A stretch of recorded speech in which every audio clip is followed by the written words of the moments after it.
So little Billy goes to school, and he sits down, and the teacher says, "What does your father do?"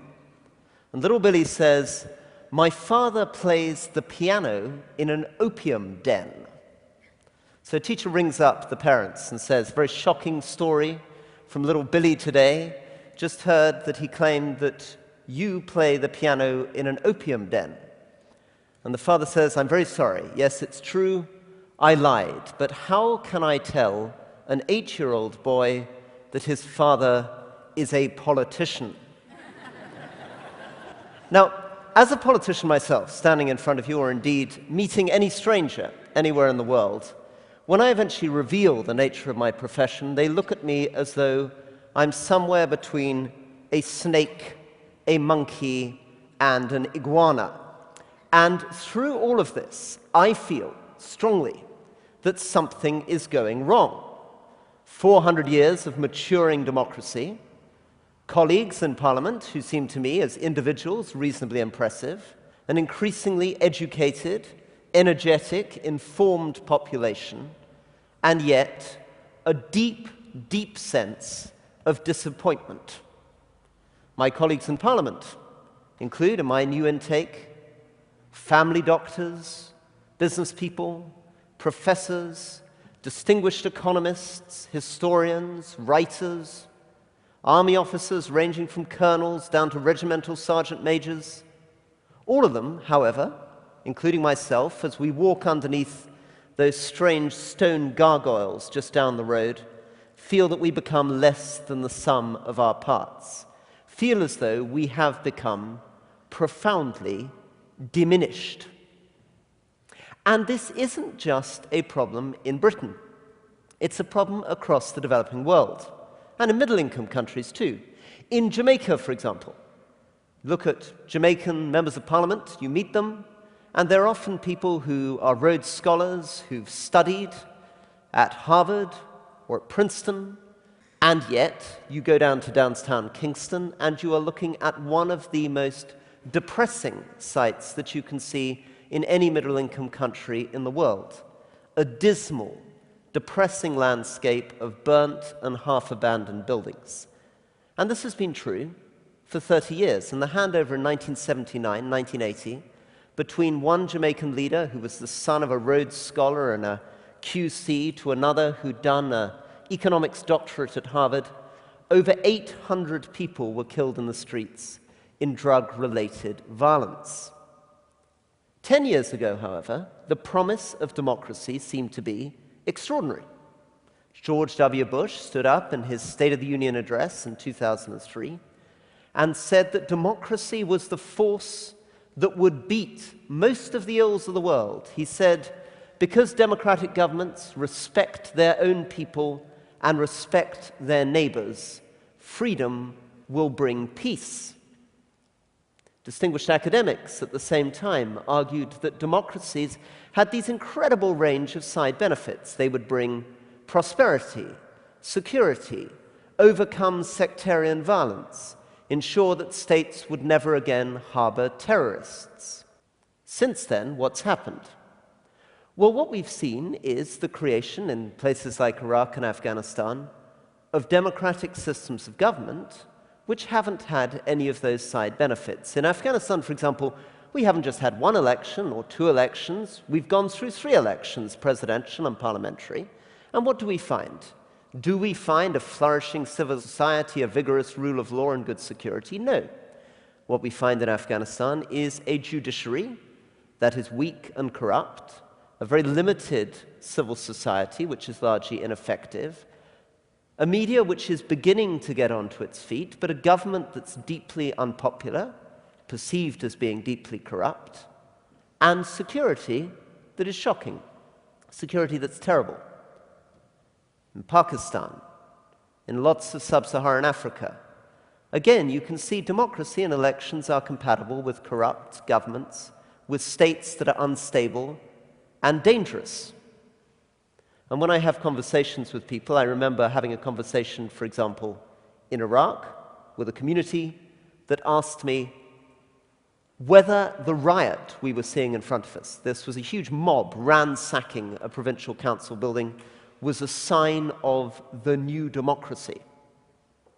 The same, I felt, was true in almost every single one of the middle and developing countries that I went to, and to some extent, the same is true of us. Well, what is the answer to this? Is the answer to just give up on the idea of democracy? Well, obviously not. It would be absurd if we were to engage again in the kind of operations we were engaged in Iraq and Afghanistan, if we would suddenly find ourselves in a situation in which we were imposing anything other than a democratic system. Anything else would run contrary to our values, it would run contrary to the wishes of the people on the ground, it would run contrary to our interests. I remember in Iraq, for example, that we went through a period of feeling that we should delay democracy. We went through a period of feeling that the lesson learned from Bosnia was that elections held too early enshrined sectarian violence, enshrined extremist parties. So in Iraq in 2003, a decision was made, let's not have elections for 2 years. Let's invest in voter education. Let's invest in democratization. The result was that I found, stuck outside my office, a huge crowd of people. This is actually a photograph taken in Libya, but I saw the same scene in Iraq of people standing outside screaming for the elections.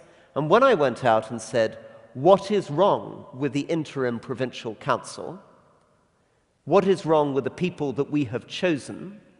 There is a Sunni sheikh, there's a Shia sheikh, there's the 7 leaders of the 7 major tribes, there's a Christian, there's a Sabian, there are female representatives, there's every political party in this council. What's wrong with the people that we chose? The answer came, the problem isn't the people that you chose, the problem is that you chose them. I have not met in Afghanistan, in even the most remote community, anybody who does not want a say in who governs them. Most remote community, I've never met a villager who does not want a vote.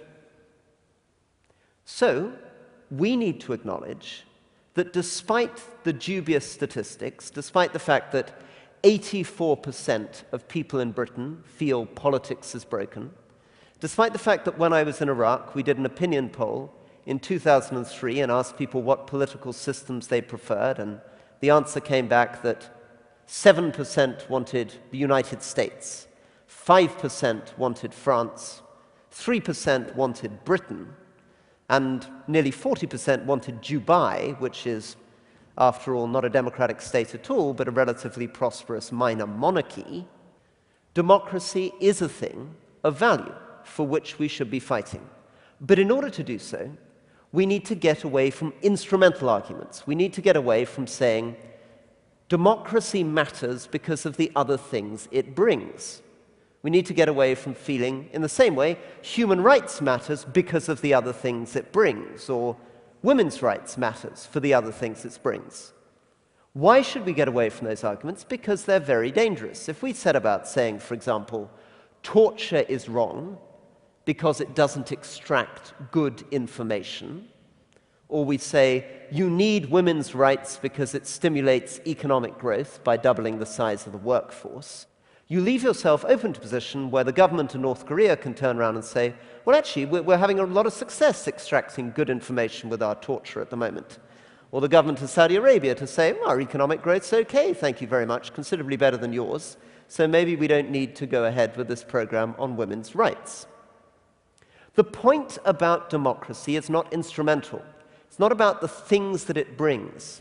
The point about democracy is not that it delivers legitimate, effective, prosperous rule of law. It's not that it guarantees peace with itself or with its neighbors. The point about democracy is intrinsic. Democracy matters because it reflects an idea of equality and an idea of liberty. It reflects an idea of dignity, the dignity of the individual, the idea that each individual should have an equal vote, an equal say in the formation of their government. But if we're really to make democracy vigorous again, if we're ready to revivify it, we need to get involved in a new project of the citizens and the politicians. Democracy is not simply a question of structures. It is a state of mind. It is an activity. And part of that activity is honesty. After I speak to you today, I'm going on a radio program called Any Questions. And the thing you will have noticed about politicians on these kind of radio programs is that they never, ever say that they don't know the answer to a question. Doesn't matter what it is. They asked about child tax credits, the future of the penguins and the South Antarctic, asked to hold forth on whether or not the developments in Chongqing contribute to sustainable development and carbon capture, and we will have an answer for you. We need to stop that, to stop pretending to be omniscient beings. Politicians also need to learn occasionally to say that certain things that voters want, certain things that voters have been promised, may be things that we cannot deliver, or perhaps that we feel we should not deliver. And the second thing we should do is understand the genius of our societies. Our societies have never been so educated, have never been so energized, have never been so healthy, have never known so much, cared so much, or wanted to do so much. And it is a genius of the local. One of the reasons why we're moving away from banqueting halls such as the one in which we stand, banqueting halls with extraordinary images on the ceiling of kings enthroned, the entire drama played out here on this space where the King of England had his head lopped off, why we've moved from spaces like this, thrones like that, towards the town hall, is we're moving more and more towards the energies of our people, and we need to tap that.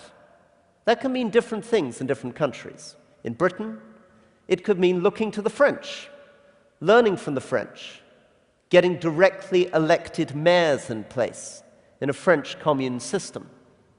In Afghanistan, it could have mean, instead of concentrating on the big presidential and parliamentary elections, we should have done what was in the Afghan constitution from the very beginning, which is to get direct local elections going at a district level and elect people's provincial governors. But for any of these things to work, the honesty in language, the local democracy, it's not just a question of what politicians do, it's a question of what the citizens do. For politicians to be honest, the public needs to allow them to be honest. And the media, which mediates between the politicians and the public, needs to allow those politicians to be honest. If local democracy is to flourish, it is about the active and informed engagement of every citizen. In other words, if democracy is to be rebuilt, is to become again vigorous and vibrant, it is necessary not just for the public to learn to trust their politicians, but for the politicians to learn to trust the public. Thank you very much indeed.